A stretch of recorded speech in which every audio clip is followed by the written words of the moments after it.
গত ৯ জুলাই ২০২৫ তারিখ বিকেল আনুমানিক ৫টা ৪০ ঘটিকার সময় রাজধানী স্যার সলিমুল্লাহ মেডিকেল কলেজ ও হাসপাতালের ৩ নম্বর গেটের সামনে পাকা রাস্তার উপর কতিপয় দুর্বৃত্ত দেশীয় অস্ত্রশস্ত্রে সজ্জিত হয়ে লাল চাঁদ ওরফে সোহাগ নামে এক ব্যক্তিকে প্রকাশ্য দিবালোকে নৃশংসভাবে হত্যা করে।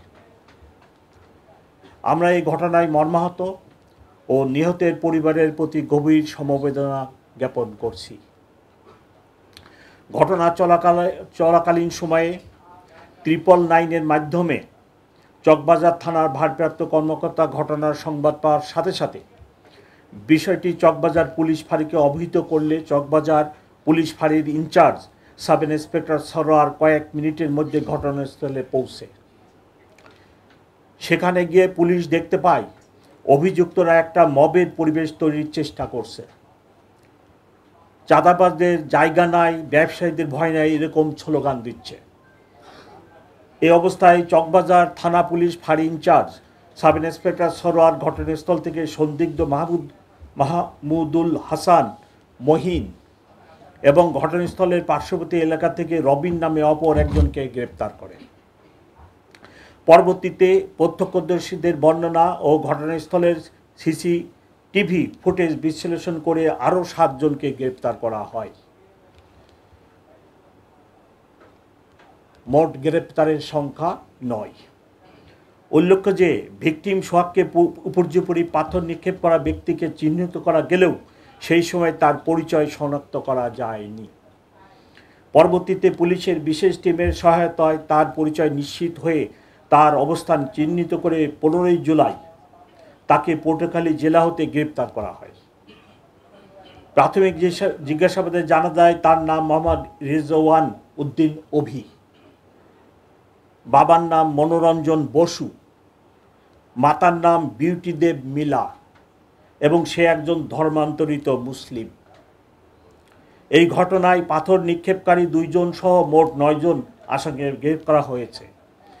অন্যান্য আসামিদের গ্রেপ্তারের চেষ্টা অব্যাহত আছে। এই হত্যাকাণ্ডের প্রকৃত রহস্য উদ্ঘাটনের জন্য ধৃত আসামিদের রিমান্ডে এনে জিজ্ঞাসাবাদ চলছে। ইতিমধ্যে এই ঘটনার এজাহার নিয়ে বিভিন্ন সামাজিক যোগাযোগ মাধ্যম ও গণমাধ্যমে বিভ্রান্তিমূলক তথ্য ছড়ানো হয়েছে। কিন্তু প্রকৃত ঘটনা হলো মামলার এজাহার দায়েরের জন্য প্রথমে তার সাবেক স্ত্রী লাকি আক্তার থানায় আসে।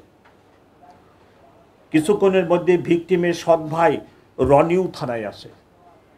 তারা নিজেদের মধ্যে সলা পরামর্শ করে 23 জনকে আসামি করে একটি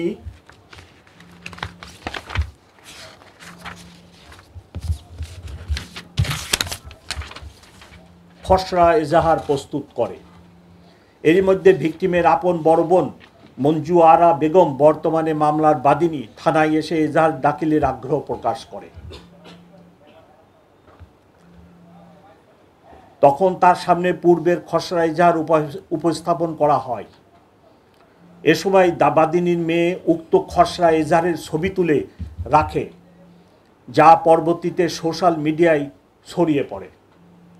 ভিকটিমের বোন মঞ্জু আরা বেগম উক্ত খসড়া এজাহার থেকে 5 জনের নাম বাদ দিয়ে নতুন করে আরও একজনের নাম সংযোজন করত মোট 19 জনকে আসামি করে এজাহার দাখিল করে। তার লিখিত এজাহারের ভিত্তিতে কোতোয়ালি থানায় নিয়মিত মামলা নম্বর 7 রুজু করা হয় চলতি মাস। উল্লেখ্য যে কোনো ঘটনার এজাহার একটি প্রাথমিক তথ্য বিবরণী মাত্র।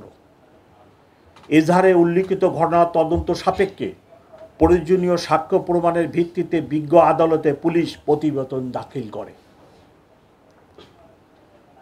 প্রিয় সাংবাদিকবৃন্দ, আমি দৃঢ়তার সাথে বলতে চাই এই নারকীয় হত্যাকাণ্ডের সাথে জড়িত সকলকেই আমরা আইনের আওতায় নিয়ে আসব এবং এ ধরনের জঘন্য অপরাধের পুনরাবৃত্তি না ঘটে সেজন্য অপরাধীদের দৃষ্টান্তমূলক শাস্তি নিশ্চিত করা হবে।